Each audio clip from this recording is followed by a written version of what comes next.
Here is my recap of the first game of the World Chess Championship. Now, the part of the first game that I always find very interesting is that is when the players' chairs are revealed, and I'd like to take you through that a little bit. First of all, Ding Liren's chosen more of a traditional office chair. Now, it's very similar to the one that he used last year, which was actually a Herman Miller, but this year it's by a Singaporean company called SteelCase. Gukesh, on the other hand, has gone for more of a gaming chair by Razer, I believe is the name of the company.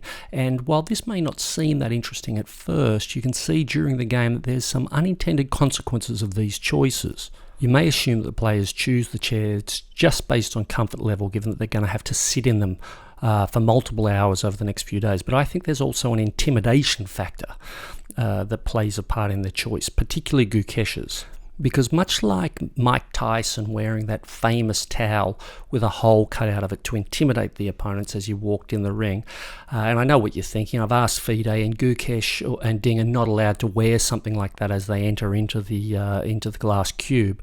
But the choice of a tall back chair, as Gukesh has a presence in the room, which I think is meant to be like a throne and intimidate as it hulks over Ding. But this backfired later in the game. As Gukesh got under a little bit of time pressure and was thinking, it began to quiver in a way, and it lost that intimidation factor and sort of quivered much like a peacock's feathers. He was also pacing around the room, which I thought was an interesting attempt to invade space, but it all backfired as every small movement that he had was amplified through that chair.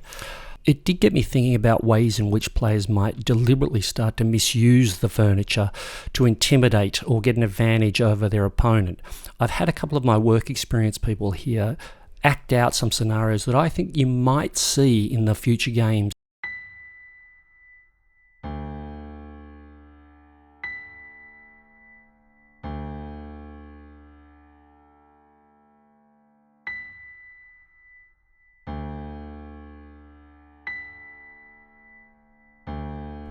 I've reached out to FIDE for some comment on this or clarification about the legality about these sort of performance art antics, but nothing back so far.